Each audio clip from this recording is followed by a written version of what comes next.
think of the big bureaucracies that have died. U.S. Steel, Eastman Kodak, Federated Department Stores, Sears Roebuck, and yet some things have come through and survived, and in some cases the whole business had to die and they had to take the capital out and we owned new businesses just to survive. That's what Berkshire did. Look at the three companies that Berkshire had. They all went out of business, and yet we wrung enough money out of them before they died. Berkshire now has more audited net worth on its balance sheet than any other corporation in the United States. Now that's weird. And we don't have this bureaucracy that other places have. There isn't anybody at headquarters to be bureaucratic. Just a little handful of people are running an empire. And I don't think there's any chance that the rest of the world is going to be like Berkshire. I think we were kind of a fluke that lasted for a while. And the Daily Journal is a mini Berkshire. What are the chances a little flea-bitten newspaper in Los Angeles would be as prosperous as it is after all this trouble, which is making all the other newspapers go broke? By the way, we're going to miss these newspapers terribly. Each newspaper, all those local monopolies, was an independent bastion of power. The economic position was so impregnable, they were all monopolies, that the ethos of the journalist was to try and tell it like it is. And they were really a branch of the government. They called them the fourth estate, meaning the fourth branch of the government. It arose by accident. Now about 95% of it is going to disappear and go away forever. And what do we get in substitute?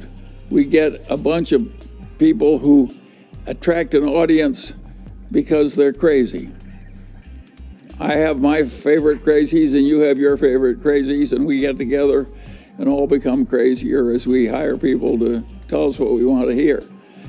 This is no substitute for Walter Cronkite and all those great newspapers of yesteryear. We have suffered a huge loss here. It's nobody's fault. It's the creative destruction of capitalism. But it's a terrible thing that's happened to our country.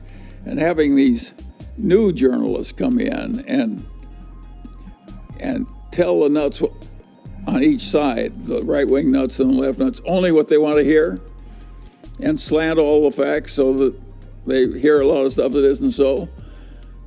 This is not good for our republic, and I don't have the faintest idea what to do about it. I sometimes think maybe we should have a third party. In almost every state now, it doesn't matter whether the Democrats or the Republicans are in charge, they rejigger all the maps so everybody has a safe district. And now we get these permanent careerist people with their safe districts. The only fear they have is in the primary they face a nut who might throw them out. And every 10 years or so, the nutty rightists and the nutty leftists get together, and maybe there are 10 sane people in the California legislature. They throw them out. One group of nuts throws out the people in the middle, and so does the other.